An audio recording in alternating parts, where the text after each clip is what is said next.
Angelus Domini nunciavit Mariae, Et concepit de Spiritus Sancto.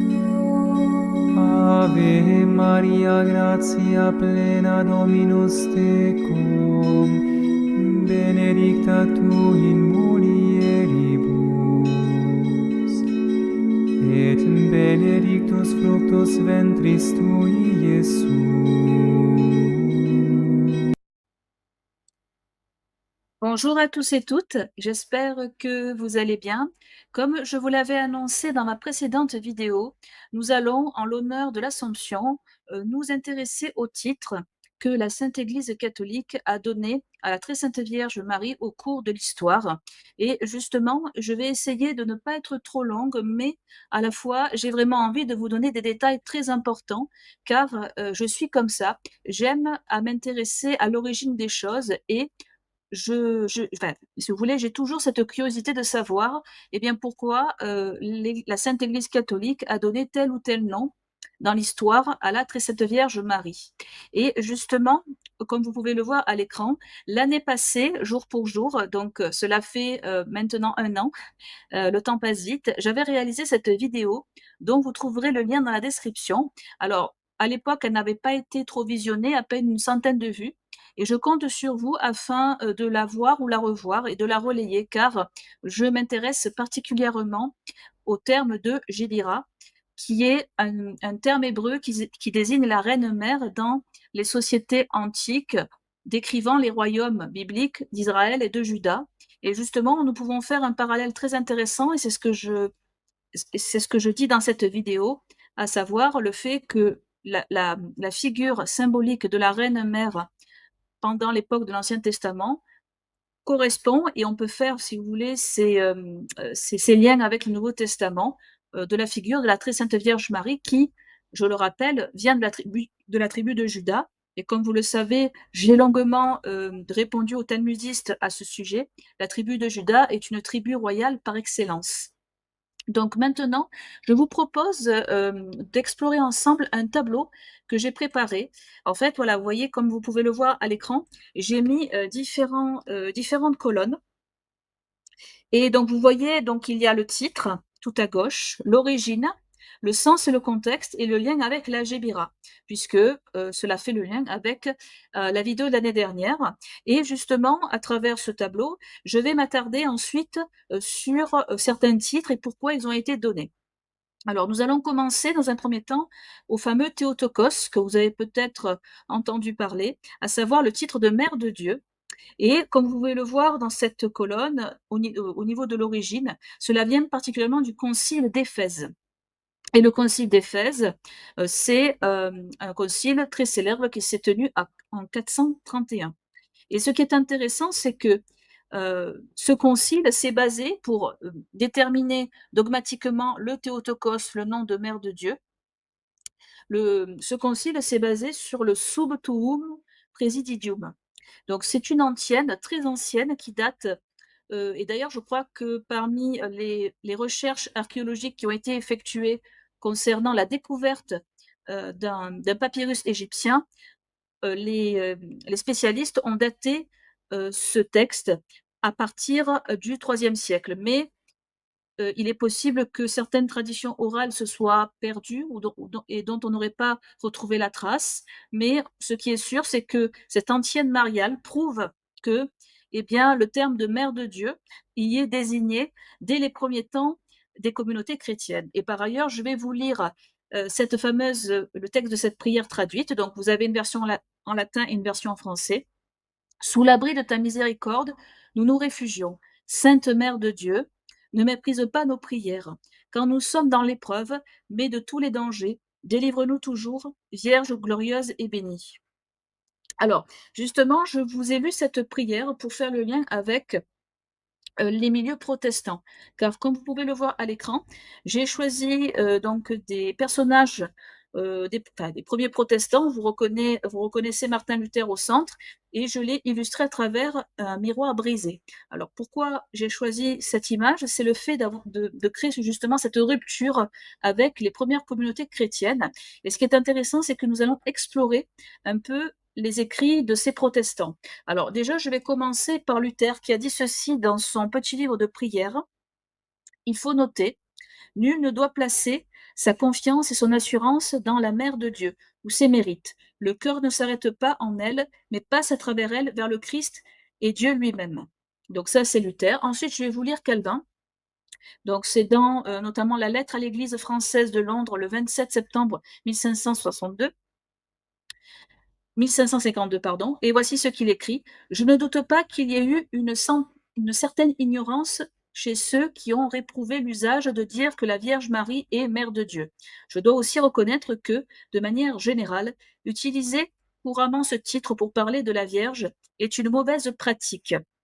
Et pour ma part, je ne peux considérer un tel langage comme juste, convenable ou approprié, car appeler la Vierge Marie Mère de Dieu ne peut que conforter les ignorants dans leur superstition. Donc, est-ce que vous vous rendez bien compte de ce que je viens de lire? On voit que les soi-disant réformateurs, parce que comme vous le savez, euh, au sein de l'Église catholique, il n'y a pas de réforme en tant que telle.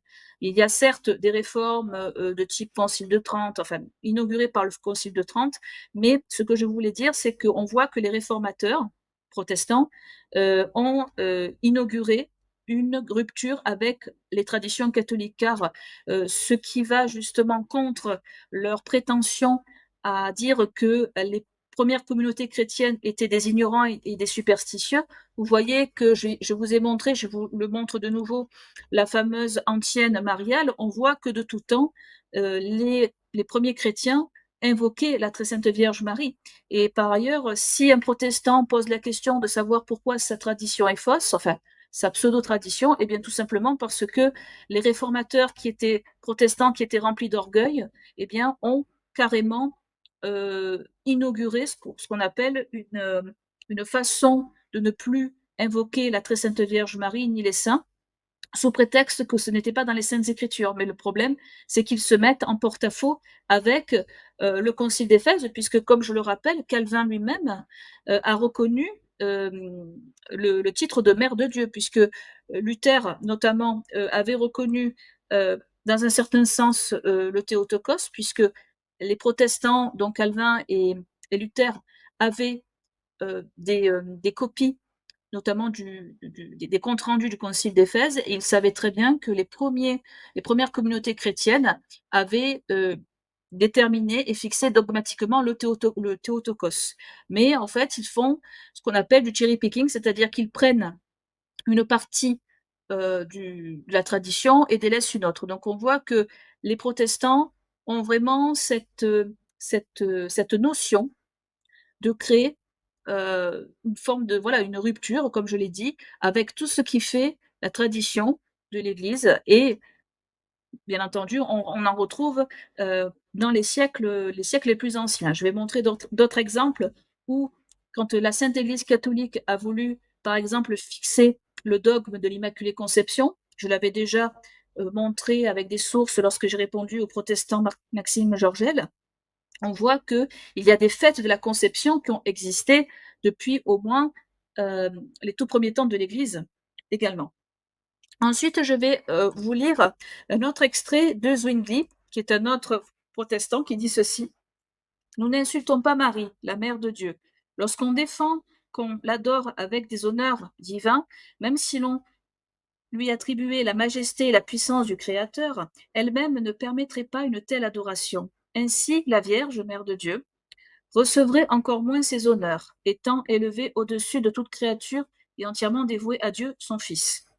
Alors, on voit que Zwingli, en fait, soit ignore complètement la tradition de l'Église sur le fait qu'il y a bien une distinction entre le culte d'adoration que l'on doit à Dieu seul et le culte d'hyperdulie que l'on doit notamment à la très sainte Vierge Marie, et on voit que il établit une sorte de confusion que l'Église catholique n'a jamais faite, parce que les catholiques n'ont jamais adorer au sens strict du terme la très sainte Vierge Marie. Et par ailleurs, je vais montrer ici encore une preuve que dès les premiers temps de l'Église, la Sainte Église catholique avait toujours veillé à ce qu'il n'y ait pas de dérive idolâtrique envers la très sainte Vierge Marie. Donc je vous montre un extrait de Saint Épiphane de Salamine, et celui-ci a écrit dans son Panarion une condamnation d'une certaine communauté de femmes qui étaient tombées dans une certaine idolâtrie. Donc, citation, ouvrez les guillemets. Ces personnes sont appelées collyridiens, des femmes qui, pour rendre hommage à la bienheureuse et toujours vierge, lui présentent des offrandes sucrées libres, les rassemblant lors d'un jour solennel, et leur offrande, le collyre, ou plus précisément le gâteau offert devant son icône, elles le mangent en guise de bénédiction. Ainsi, elles pervertissent cette forme d'honneur et la transforment en une adoration en lui détournant la véritable signification.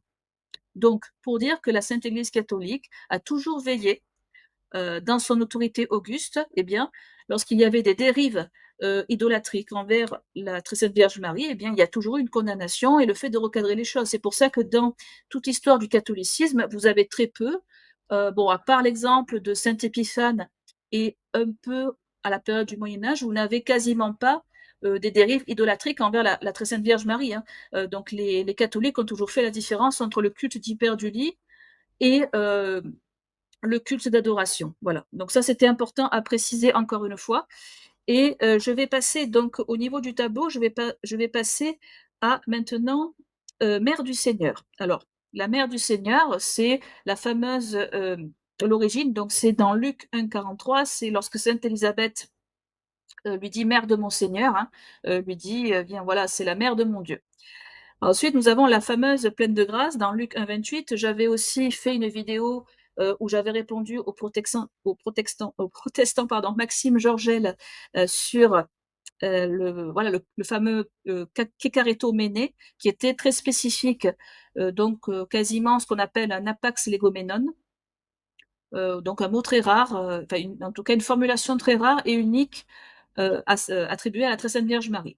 Ensuite, nous avons le terme de femme. Alors, le terme de femme, il est très intéressant à étudier parce que il y a cette idée que notre Seigneur Jésus-Christ, lorsqu'il s'adresse dans Jean 2,4 à 19-26 et lui donne le nom de femme, en fait, on a l'impression faussement que c'est une forme de distance de la désigner ainsi. Mais en réalité, cela correspond à justement à une identification à la figure de la nouvelle Ève et aussi à la figure que va décrire l'Apocalypse de Saint Jean sur la femme.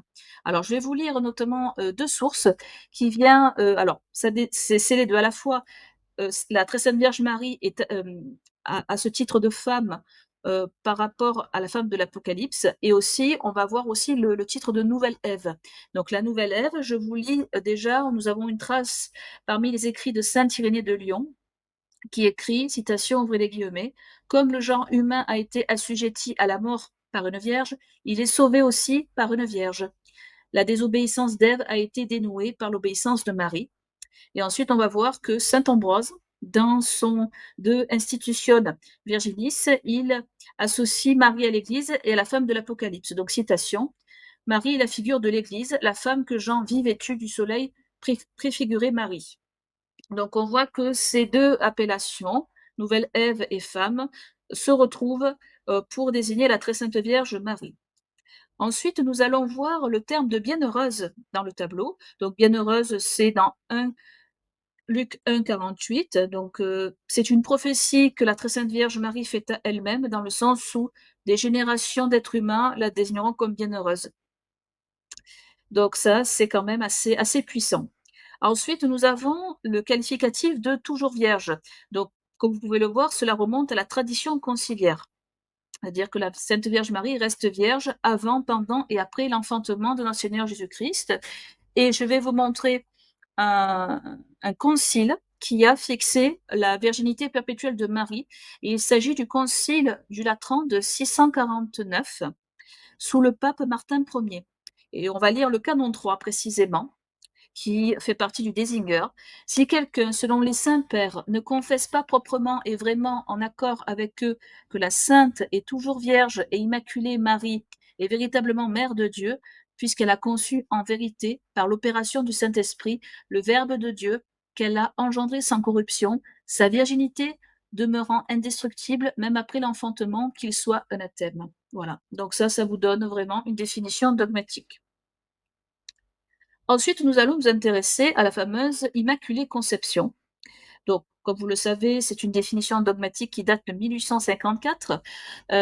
Si vous avez l'occasion de lire la Constitution apostolique Ineffabilis Deus, vous verrez que dans les notes de bas de page, lorsque le pape Pie IX a proclamé ce dogme, vous avez différentes rappels historiques sur par rapport, par exemple en Orient, la fête, parce qu'il y avait, avant d'avoir ce dogme, il y avait des fêtes de la conception immaculée qui existaient dès le 7e siècle en Orient. Et puis après, au fur et à mesure que l'Europe s'est christianisée, eh bien, ce sont des fêtes qui sont devenues universelles, universellement célébrées, que ce soit en Angleterre, que ce soit en Irlande, que ce soit en Espagne.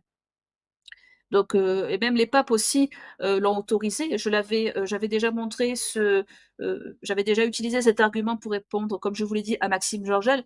Donc, pour vous dire que Maxime Georgel, lorsqu'il dit que c'est une forme d'innovation, qu'il y avait des oppositions à l'Immaculée Conception, que ce n'était pas clairement défini, en réalité, c'est tout le contraire, hein, puisqu'on voit que il y avait certes des personnes des catholiques qui ne souhaitaient pas se prononcer de manière claire, mais la Sainte Église catholique y a vu, en tout cas, une fête universellement célébrée, ce qui veut dire quelque chose, et cela signifiait aussi que l'Immaculée Conception avait des racines très profondes dans la tradition catholique. Voilà. Alors maintenant, nous allons nous intéresser à l'Assomption, précisément, puisque c'est quand même, voilà, nous sommes le 15 août et c'est principalement le jour de l'Assomption. Alors, très intéressant parce que la formulation dogmatique de l'Assomption est assez tardive, hein. C'est le pape Pie IX, pardon, excusez-moi, le pape Pie XII qui l'a officialisé, notamment dans Munificentissimus Deus de 1950. Mais par contre, la foi de ce mystère a des racines patristiques et médiévales profondes. Et on voit que la Sainte Église catholique a cette cohérence doctrinale magnifique dans le fait, justement, de ne jamais se baser sur une innovation. Et d'ailleurs, on voit cela avec Vatican II, parce que le fait, par exemple, je fais un petit aparté avec Vatican II, le fait, par exemple, d'utiliser la notion même d'herméneutique de la continuité, eh bien, cela n'a jamais existé. Les très saints pères, et docteurs de l'Église qui ont parfois participé à des conciles, ils ne se posaient pas la question de savoir si les définitions dogmatiques qu'ils allaient donner correspondait à une tradition. Parce que c'était la tradition vivante elle-même, donc c'était une question qui ne se posait pas. L'herméneutique de la continuité, sachez-le, n'a aucun sens. Donc voilà. Alors, excusez-moi, voilà, j'ai fait cet aparté, je continue. Enfin, c'est surtout, je vous dis cela, surtout pour que vous vous rendez compte de la supercherie de Vatican II, à quel point c'est vraiment un élément étranger, un corps étranger qui crée des ruptures sur bien des aspects au niveau de la doctrine. Bon, je continue. Donc je vais, si vous voulez, en effectuant des recherches, j'ai essayé aussi de trouver, concernant l'Assomption, les textes les plus anciens. Les racines du fait que la très sainte Vierge Marie, son corps, soit élevé au ciel et en gloire, cela vient particulièrement d'une tradition orale qu'on retrouve dans les fameux Transitus Mariae, qui datent entre le IIe siècle et le IIIe siècle. Alors, bien entendu, ce sont des témoignages dits apocryphes, mais en soi, ce n'est pas ça qui est le plus gênant. C'est surtout le fait que cela reflète vraiment voilà, une dormition de Marie, c'est très très ancien. Et surtout, c'était universellement reconnu puisque, comme vous pouvez le lire à l'écran, ces textes circulaient dès le IIe siècle sous des versions grecques, latines, syriaques, coptes et éthiopiennes. Et donc, en fait, nous avons, alors je vais vous lire un extrait de ces textes, à savoir, citation, ouvrez les guillemets: «Les anges prirent le corps de la mère du Seigneur, l'enveloppèrent de gloire et le portèrent dans le paradis de Dieu, où il est gardé jusqu'au jour de la résurrection. Donc voilà, donc vous avez vraiment l'Assomption, voilà, ce qui va devenir l'Assomption qui est parfaitement décrit. Ensuite, nous allons passer à la reine, au titre de reine du ciel et reine de la terre. Alors justement, avant que le, le texte de 1954 Ad Coeli Reginam fixe, si vous voulez, ce terme-là, nous avons vraiment pléthore d'appellations de ce genre. Donc je vais vous lire déjà dès le IIIe siècle avec Origène dans ses homélies. Il compare Marie à Bethsabée, la reine-mère honorée par Salomon, hein, donc toujours le lien avec la Jébira. Ensuite, nous avons vers le IVe siècle Saint Éphrem le Syrien qui dit, enfin, qui appelle Marie dame et reine, madame en syriaque, dans ses hymnes. Donc on retrouve reine, maîtresse, toute sainte, nous t'exaltons. Ensuite, nous avons le Proclus de Constantinople. Donc, c'est une homélie sur la nativité. Marie est désignée comme mère du roi de l'univers et donc reine de tout ce qui est sous le ciel. Ensuite, vous avez André de Crète. Marie est reine de tout le genre humain dans ses homélies. Vous avez Saint Germain de Constantinople vers le VIe siècle. Tu es vraiment la reine de toutes les créatures dans son homélie sur le Dormition. Et enfin, avec Saint Jean Damascène, aujourd'hui, la Vierge, reine et souveraine de tous les hommes, a été introduite dans le ciel. Donc, encore une fois, l'homélie sur le Dormition. Et je sais que j'insiste beaucoup là-dessus, mais c'est vraiment un désaveu total sur la façon dont les protestants ont créé le fait voilà, d'avoir l'orgueil de dire qu'eh bien, en fait, tout ça, ce sont des, voilà, ce sont des superstitieux, ce sont des gens qui se sont trompés.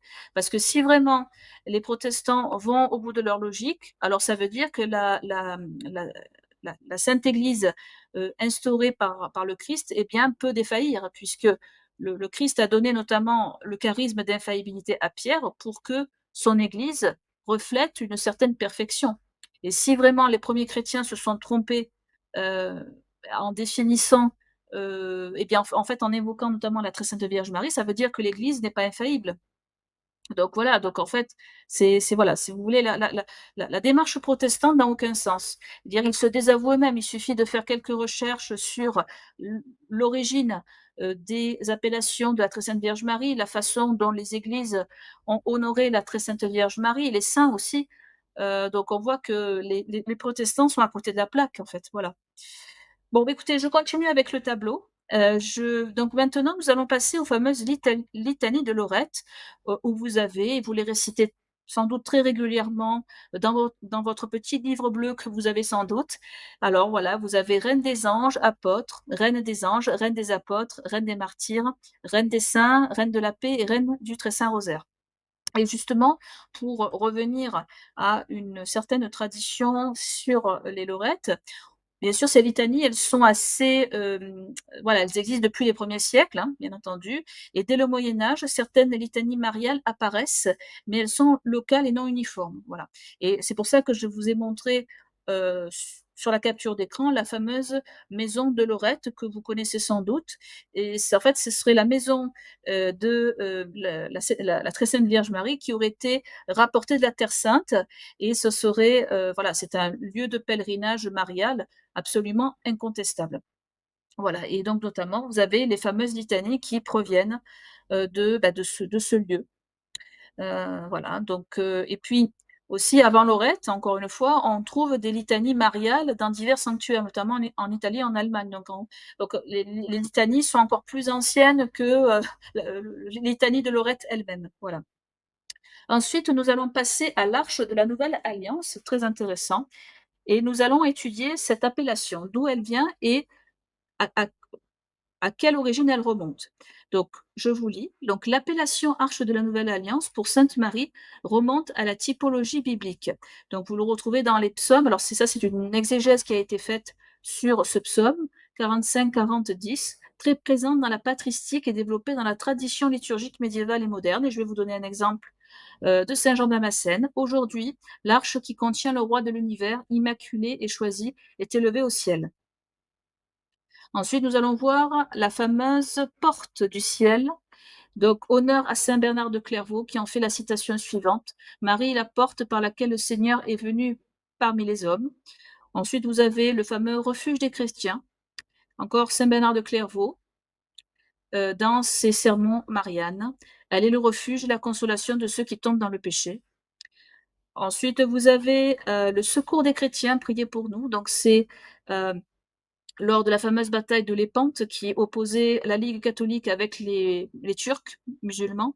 Eh bien, c'est le pape Pie V qui ajouta aux litanies cette invocation supplémentaire. Ensuite, nous passons à la médiatrice de toute grâce. Donc, honneur à saint Augustin, qui dit ceci: c'est par Marie que toutes les grâces viennent des hommes. Et ensuite, nous avons le pape Pie XII dans son encyclique Le rôle maternel de Marie. Marie est véritablement médiatrice de toutes les grâces en union avec le Christ. Ensuite, le terme d'avocate. Donc, nous allons aller dans les sermons de Saint Bernard. Elle est l'avocate de tout le peuple fidèle, intercédant auprès de son fils. Et vous l'avez aussi dans les litanies de Lorette aussi. Ensuite, nous allons passer à la fameuse corédemptrice. Donc, nous avons des traces de Saint Bernard de Sienne, donc c'est le XVe siècle, et dans son sermon sur Marie, celui-ci dit: Marie a coopéré avec le Christ à la rédemption des hommes par sa maternité et son oui obéissant. Ensuite, vous avez le pape Pie XII, donc toujours dans le rôle maternel de Marie. La coopération de Marie à l'œuvre de salut du Christ est unique, sans égaler le Christ lui-même. Voilà. Donc on voit qu'il y a le terme de corédemptrice. Ensuite, vous avez la fameuse étoile du matin, Stella Maris. Donc Saint Bernard de Clairvaux le cite cette appellation dans son sermon sur l'Annonciation. Marie est pour nous comme l'étoile du matin qui précède le soleil, nous guidant vers le Christ. Honneur à une dame, Sainte Hildegard de Bingen, qui dit: Marie est décrite comme l'étoile qui annonce l'aurore du soleil. Et pour terminer, dans le tableau, vous avez les fameuses appellations Notre-Dame de Lourdes, de Notre-Dame du Mont-Carmel. Donc, ce sont des appellations qui font vraiment partie de notre paysage catholique. On peut, je veux dire, le terme de Notre-Dame, il est incontournable. Voilà, bah, écoutez, voilà, donc c'est la fin de cette vidéo. J'espère qu'elle vous aura plu. Je vous avoue que cette vidéo m'a demandé un travail assez important de rassembler toutes ces sources. Donc, je vous remercie de liker et de partager. Je vous retrouverai pour de prochaines vidéos sur notamment Luther, puisque je l'avais annoncé sur un de mes posts. Voilà, donc écoutez, mon travail continue, mon travail d'apostolat continue. Soyez bénis et je vous souhaite encore une très bonne fête de l'Assomption. Au revoir.